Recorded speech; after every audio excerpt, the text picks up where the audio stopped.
want to mean employee back wa wenyano e woni new TV station so adia elda so eye Western Diamond TV watoto Mahama we roasting Mahama adofo wa bom Mahama echi yankone egotie nsem etiti yankoma ni yo yade wo mudwumadie egu apaso wo mienu the leading candidate no yade wo mudwumadie a wo mbe ye abra na wo ye vice president egu apaso na fei yata simu se besepa ne konyina habai etino John Dramani Mahama for phone type John Mahama's achievement as a vice president naka de beba.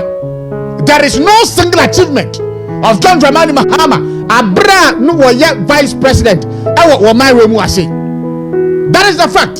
So who contrary views and then contrary figures and data fabra na entu de woni say okay fine dey ya kan nya no kure enti na ma kire o say fa phone a na wa ko Google wutu Google agina ho na type the achievement of John Dramani Mahama as vice president of the Republic of Ghana na hwe niam ebeba. There is no single achievement Google betimi a record say way is credited to the former vice president John Dramani Mahama. Never, no way. It tells you clearly, say, wabaya vice president, and the normal armchair vice president John Dramani Mahama suka hubi. Wabaya no sa. Nejuma no odi nyina ne se say president ni wa atamils ni wa. Now I call meetings, I hold to represent the president, and constitution it constitution and I say mano it no bar. Now see, and you will not stay out, you will not think outside the box. Now and the constitution actually say as a vice president, will call mandate, and one you will become an armchair vice president in this country. And there is no record. There is no record. There is no policy. There are no achievement of John Dramani Mahama as vice president. That is the fact. And to take note, vice president of the Republic of Ghana, John Dramani Mahama, that time and at those days, and Robert John Dramani Mahama as vice president our internet this one and near me yiba the patrol badges fatu suma your Mahama and Samoa ko internet this so now boa a yiba no the kafa ba ko to suma me na ye ni hu abobo sisi ya enti enei John Dramani Mahama vice president under John Evans Fifiata Mills the achievement is 0 nil. No achievement, no policy of John Dramani Mahama as a vice president in this country. Yeyini baako amwenya ho antiasie. Yes. Yeyini baako amwetimi enya ho antiasie. Me da say, manemra fa no mu hunu eye news portal no baby e free. We joyonline.com. As a vice president, the president John Evans Atamils has constituted an economic advisory council to advise him on key economic issues affecting the country. This is to help manage the impact of the international and domestic economic crisis affecting the country in the wake of the global economic crunch. A statement signed by the presidential spokesperson Mahama Yariga named members of the ECA as follows. Dr. Gobin Nankani, Chairman. Togbi Afede. Mr. Emmanuel Ablo. Mr. K.Y. Amwa. Dr. Kadman Atamils. Professor N.K. Afo. Mr. Fred Ohinekina. Mr. Pa Kwesi Emisa Arthur of blessed memory. Afei Mr. Ishmael Yamson. And Mr. Joe Hyde. Afei Sambra Fomoda Enjina Ho Amame. In the fourth Republican dispensation, Vice President Biano and the President Emma William Mano said the economic management team obeche na we lead and who lead the economic management team wa abusia eduma wo ye no ana nia wo ye no who play an advisory role etino advisory role mo advice ya cabinet pa na efa ba chotie we are vice president na nei ene ye mo akwanya president ni mo akwanya say chair the economic management team wa wadwuma nyina nie advisory role and abetimi ede ama ye can say cabinet you give advice say advice no be boa mo no be fa fine wo mo mfa nso a ene wo mo asamwa why wadwuma awie na enya nwanwa say His Excellency John Evans Mills of blessed memory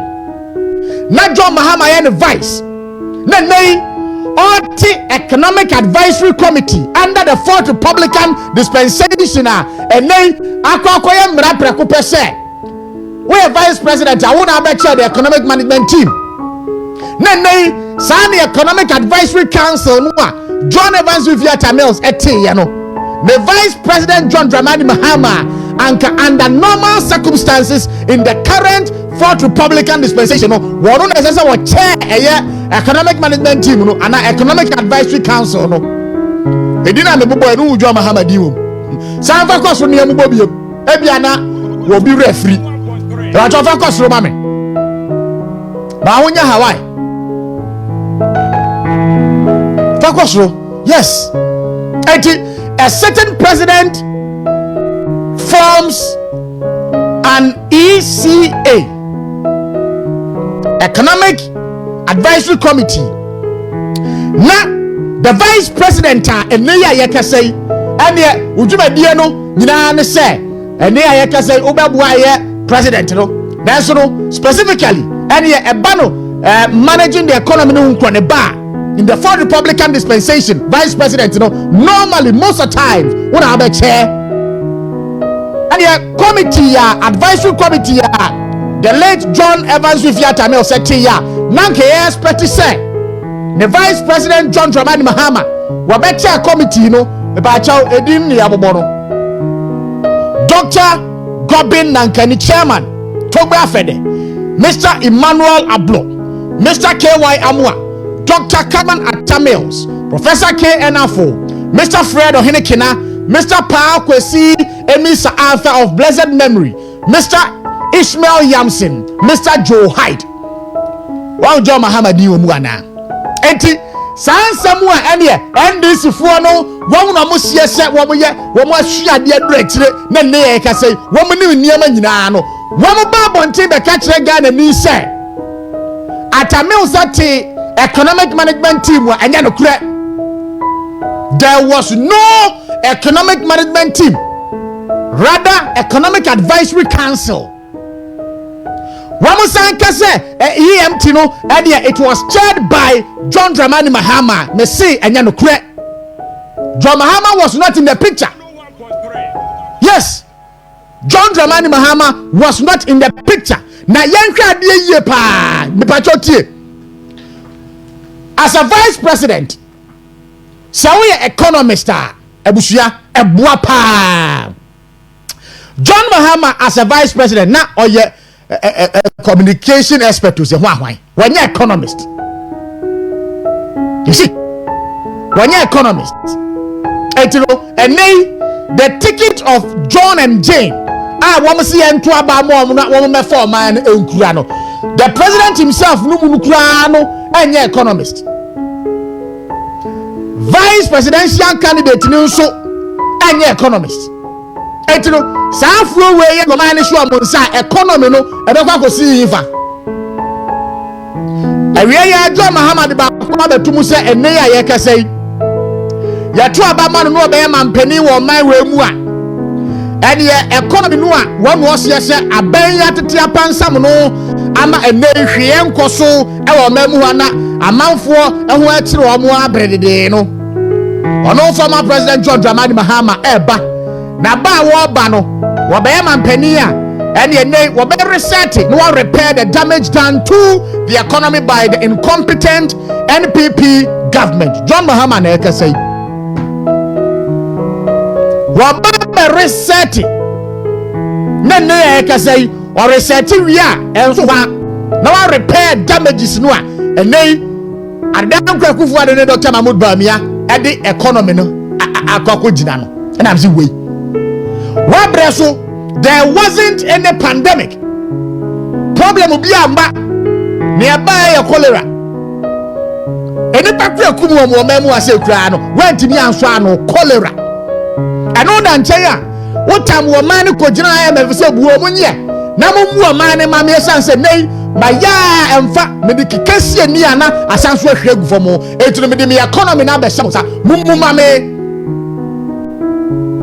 ana mo kyerɛ sɛ wo overspending over expenditure sika wudi sika nei ni ɛsɛ wo de yema ne benefit Ghana fo nyina no wo mfa nya na wo de yɛ bibi foforo nti ɛna le ka sɛ wo ba yɛ nim ha sei etini pa bi sɛ ne sei wo ba be reset the economy no a repair damages the so-called incompetent Adan Kwakufuado and Dr. Mahmoud Bawumia create wo man mu a na yesre keke.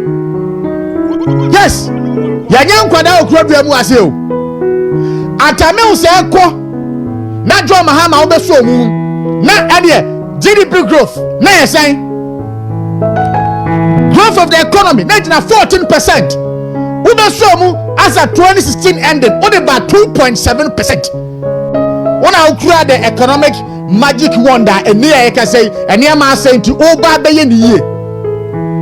Okay, someone near Quechi, near Quacoche, and near my Akoso Abreso, made whom I abreo as a petia. A genius, sounds we are competent, now better manage the economy. I don't John Evans with Yata Mills. Abrana and the vice president, no, and they one for one the economic advisory council our tea and home. Yes, I said ya. Adafonum ha ena midu ABC trending GSLF so any messages of the like ube share na wasanso a comment until so be many you next video makram.